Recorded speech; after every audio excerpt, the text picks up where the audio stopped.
সেই মাহফুজ আলমের পদত্যাগ এবং একই সাথে দুর্নীতিগ্রস্ত উপদেষ্টা আসিফ মাহমুদের পদত্যাগ, এছাড়া উত্তরে একজন জঙ্গি নিষিদ্ধ সংগঠনের নেতাকে ঢাকা উত্তর সিটি কর্পোরেশনের প্রশাসক হিসেবে আসিফ মাহমুদ নিয়োগ দিয়েছেন। এই তিনজনের পদত্যাগের দাবিতে আজকে যুব অধিকার পরিষদের বিক্ষোভ সমাবেশ। এই সমাবেশে যারা উপস্থিত হয়েছেন আপনাদের সকলকে ধন্যবাদ। সংগ্রামী উপস্থিতি, আমরা শুরু থেকেই বলে আসছি কোনোভাবেই এই সরকার অনিশ্চিতকাল ক্ষমতায় থাকতে পারবে না। সরকারকে একটি রোডম্যাপ প্রকাশ করতে হবে, কিন্তু সরকার এখনো পর্যন্ত কোনো রোডম্যাপ প্রকাশ করে নাই। সরকার কি করতে চায়, সরকারের পরিকল্পনা কি আপনারা কেউ জানেন? জানেন? একটু জলে বলেন না, জানেন? আমরা কেউ সরকারের পরিকল্পনা জানি না। একটি রাষ্ট্র কি এইভাবে অনিশ্চিত গন্তব্যের পথে হাঁটতে পারে বন্ধুগণ? একটি রাষ্ট্রকে পরিকল্পনা মাফিক চলতে হয়। এই সরকারের বয়স এখন 10 মাস। 10 মাসেও তারা এখনো পর্যন্ত গণহত্যার বিচারটা শুরু করতে পারে না। 10 মাসেও রাষ্ট্র সংস্কার শুরু করতে পারে নাই। আজকে একজন উপদেষ্টা সৈয়দা রিজওয়ানা হাসান তিনি বলেছেন শুধুমাত্র নির্বাচন করার জন্য আমরা চেয়ারে বসি নাই। আমার প্রশ্ন হলো, তাহলে কি চেয়ারে বসেছেন ওই নসরুল হামিদ বিপুর লুটপাটের সম্পদ পাহারা দেওয়ার জন্য? গণমাধ্যমে নিউজ এসেছে না, ইনক্লাবে নসরুল হামিদ বিপুর লুটপাটের সম্পদ পাহারা দিচ্ছে আমাদের সৈয়দা রিজওয়ানা হাসানের হাজবেন্ড। আমার বক্তব্য না, গণমাধ্যমে এসেছে এই যে উপদেষ্টার স্বামীরা আজকে আওয়ামী লীগের লুটেরা বিপুদের লুটপাটের সম্পদ পাহারা দিচ্ছে, এরই নাম কি রাষ্ট্র সংস্কার? আব্দুল হামিদ তিনি দেশ ছেড়েছেন, এইটার নাম কি রাষ্ট্র সংস্কার? ওবায়দুল কাদের 3.5 মাস বাংলাদেশে থাকার পরে নিরাপদে দেশ ছেড়েছে, এইটার নাম কি রাষ্ট্র সংস্কার? শেখ পরিবারের একজনকে এখনো পর্যন্ত গ্রেপ্তার করা হয়নি, এইটার নাম কি রাষ্ট্র সংস্কার? শেখ হাসিনাকে ভারত থেকে কবে কখন ফিরে আনা হবে আমরা সেইটার কোন বন্দোবস্ত লক্ষ্য করছি না। এইটার নাম কি গণহত্যার বিচার? একটি ট্রাইব্যুনালের মাধ্যমে আপনারা পুতু পুতু করে বিচার করছেন। আমরা বলেছিলাম 10টা ট্রাইব্যুনাল গঠন করেন। যদি একটার মাধ্যমে বিচার করতে 10 বছর লাগে, তাহলে 10টার করলে বিচার করতে 1 বছর লাগবে। আমাদের কথা শোনেন নাই, পুতু পুতু করে বিচার করছেন, আর এখন বলছেন রাষ্ট্র সংস্কার গণহত্যার আগে কোন নির্বাচন নয়। আমরাও তো বলি নাই রাষ্ট্র সংস্কার ছাড়াই নির্বাচন দিয়ে দেন, আমরাও তো বলি নাই গণহত্যার বিচার ছাড়া নির্বাচন দিয়ে দেন, কিন্তু 10 মাসে কি করেছেন তার জবাব দিতে দেন। আপনারা 10 মাসে কি করেছেন? আর যখন আমরা হিসাব চাই, জবাব দিতে চাই, তখন বলা হচ্ছে আমাদেরকে চাপ দেওয়া হচ্ছে। ডক্টর মোহাম্মদ ইউনূস স্যার এই বাংলাদেশের একজন নাগরিক বলে নাই আপনাকে পদত্যাগ করতে হবে। কেউ বলেছে বন্ধুগণ? আমরা বলেছি তিনি একমাত্র খেলোয়াড়, তার খেলার উপর ভিত্তি করে এখনো পর্যন্ত রাষ্ট্র টিকে রয়েছে। কিন্তু বন্ধুগণ, টিম মেম্বাররা যদি ভালো না খেলে ওই খেলায় কি জেতা যায়? ডক্টর মোহাম্মদ ইউনূস স্যার তিনি ম্যান অব দ্য ম্যাচ হচ্ছেন, তিনি ম্যান অব দ্য সিরিজ হচ্ছেন, কিন্তু বাকি যে টিম প্লেয়ার তারা ভালো খেলতেছেন না, যে কারণে আমরা সিরিজ জিততে পারছি না। আমরা এখনো পর্যন্ত কোন সিরিজ জিতে নাই। 10 মাসে এখনো পর্যন্ত রাষ্ট্র সংস্কার শুরু হয়নি। এই কারণে হতাশার জায়গা থেকে নাকি এনসিপির নেতাদের কাছে এবং এনসিপির উপদেষ্টাদের কাছে ডক্টর মোহাম্মদ ইউনূস স্যার বলেছেন, আমি আর এই চেয়ারে থাকতে চাই না। মানব জমিনে গতকাল একটি সংবাদ প্রকাশিত হয়েছে, তিনি বলেছেন গণ অভ্যুত্থানের নেতাদেরকে সংযত হতে হবে, তাদেরকে আন্তরিক হতে হবে। তারা যদি সংযত আচরণ না করে তাহলে তিনি পদত্যাগ করবেন। কাদের উপর ক্ষুব্ধ হয়েছেন তিনি? ওই এনসিপির নেতাদের উপরে। এই যে নির্বাচন কমিশন, এই কমিশন কে গঠন করেছে? আমাদের প্রধান উপদেষ্টা, তার নির্দেশনায়, তার তত্ত্বাবধানে এই নির্বাচন কমিশন গঠিত হয়েছে।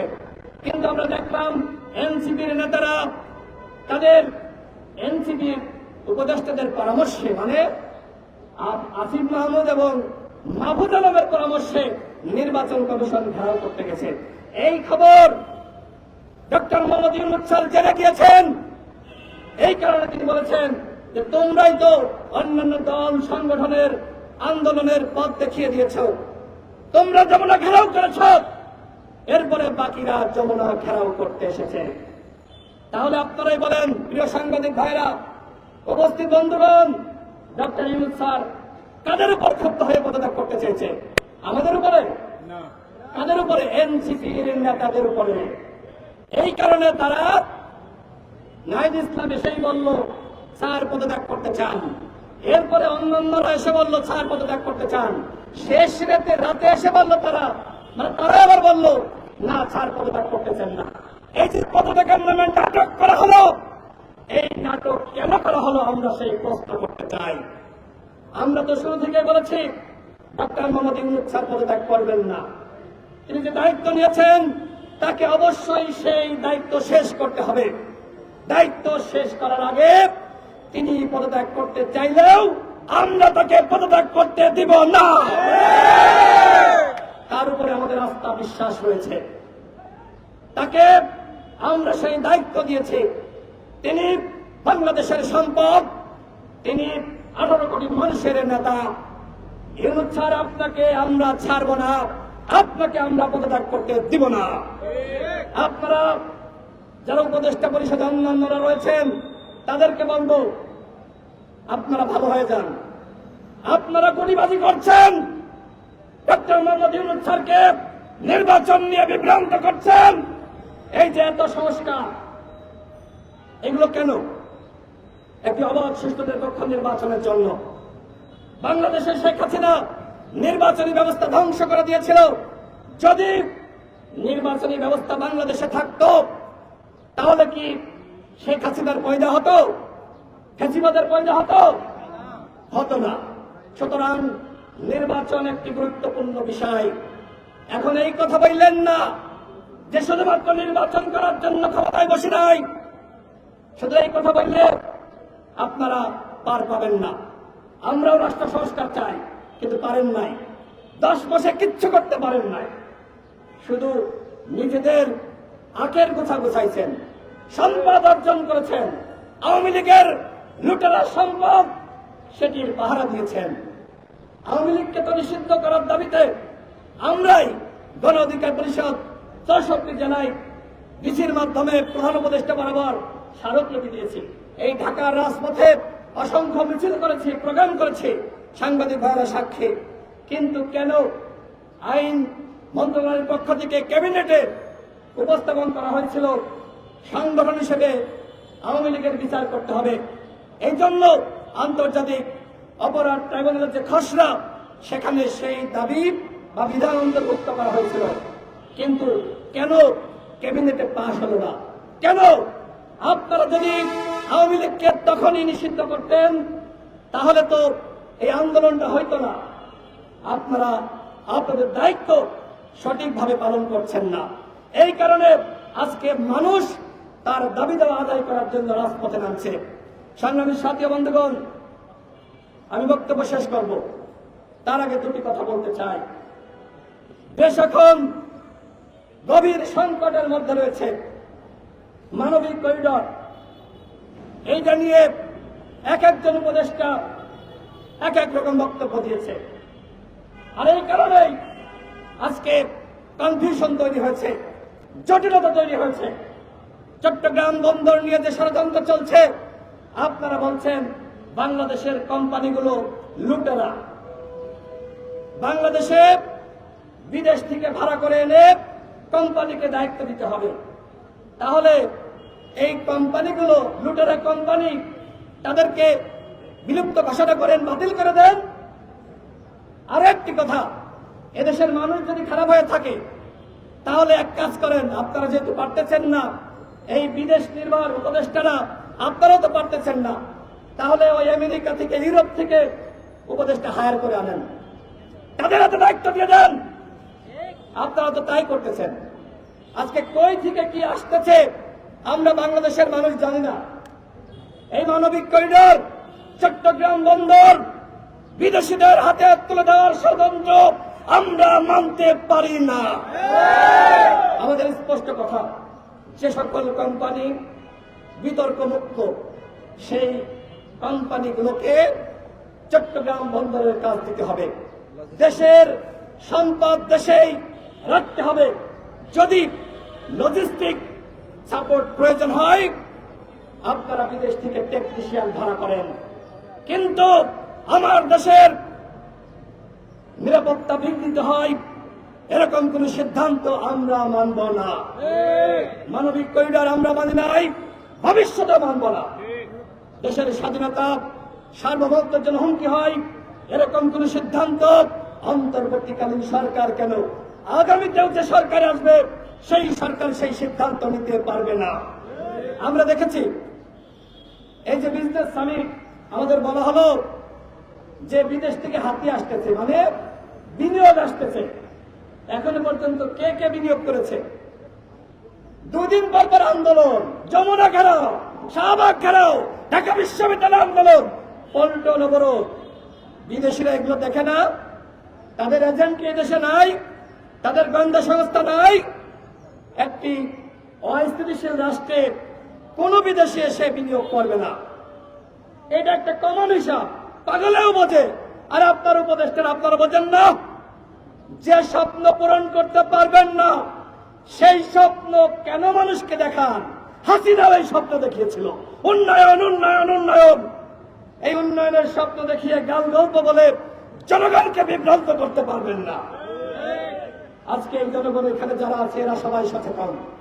আমাদের দাবি, উপদেষ্টা মাহফুজ আলমকে অনৈক্য নৈরাজ্য সৃষ্টির দ্বারে অনতিবিলম্বে পদত্যাগ করতে হবে।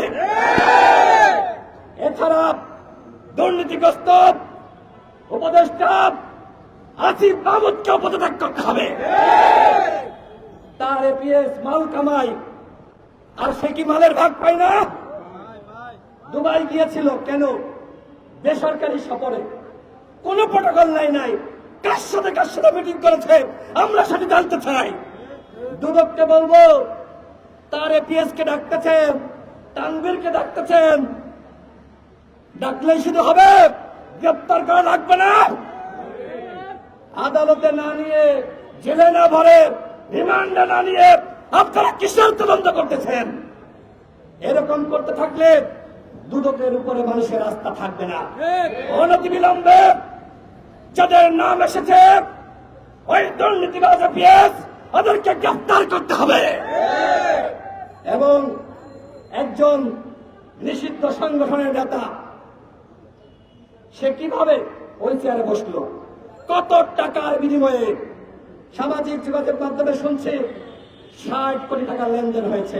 কার সাথে হয়েছে? সরকারকে বলবো আপনারা খতিয়ে দেখেন। এরকম একজন নিষিদ্ধ সংগঠনের নেতা যদি এই পদে বসে থাকে তাহলে 2 দিন পরে বিদেশিরাও বলবে এই সরকার মৌলবাদের জঙ্গিবাদের পাহারাদার। তার প্রমাণ হল এই মোহাম্মদ এজাজ। আমাদের দাবি হল এই এজাজকে অপসারণ করতে হবে। শুধুমাত্র অপসারণ করবেন, এরপরে ছেড়ে দিবেন না, তাকে গ্রেফতার করতে হবে। এজাজকে গ্রেফতার না করলে ওই যমুনা ঘেরাও করা হবে। কথা স্পষ্ট। দুর্নীতিবাজ, জঙ্গিবাদ, মৌলবাদকে কোনো ছাড় দিবে না গণ অধিকার পরিষদ, ছাড় দিবে না যুব অধিকার পরিষদ। আমরা এই বাংলাদেশকে নতুন ভাবে সাজাতে চাই, আর এই জন্য আমরা চাই ঐক্য। কিন্তু জুলাইয়ের গাদ্দারদের সাথে কোন ঐক্য গণ অধিকার পরিষদ করবে না।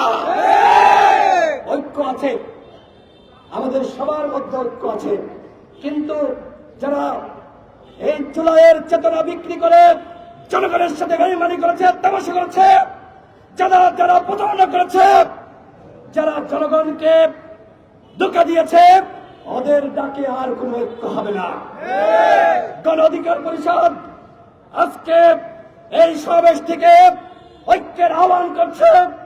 গণঅভ্যুত্থানে যারা অংশ নিয়েছে, সেই গণঅভ্যুত্থানের সকল শক্তির মধ্যে আমাদের একতা ধরে রাখতে হবে। গণ অধিকার পরিষদ কি দাবি করেছিল? আপনারা জাতীয় সরকার গঠন করেন, অন্যথায় এইভাবে আপনারা রাষ্ট্র চালাইতে পারবেন না। এখন কি হয়? এখন তো অনেকেই বলে যে একমাত্র গণ অধিকার পরিষদ তারাই সঠিক করেছিল। আমাদের বয়স কম হতে পারে, কিন্তু অভিজ্ঞতা আপনাদের কারো থেকে কম নয়। 2018 সালের কোন সংস্কার আন্দোলন, 24 সালের গণ অভ্যুত্থান, যখন কেউ আন্দোলন করার সাহস পেত না, এই পল্টন মোড়ে আমরা 300-400 নেতা কর্মী সবসময় মিছিল করেছি। 24-এর দামি নির্বাচনের আগে আমরা মিছিল করেছি, তখনই আমরা বলেছি হাসিনা মোদীর নির্বাচন বর্জন করার জনগণ। সংগ্রামী সাথী বন্ধুগণ, আমার সর্বশেষ কথা, আমরা নৈরাজ্য চাই না, যমুনা ঘেরাও চাই না, শাহবাগ অবরোধ চাই না। আমরা চাই জনগণের দাবি সরকার আলোচনার ভিত্তিতে মেনে নেবে।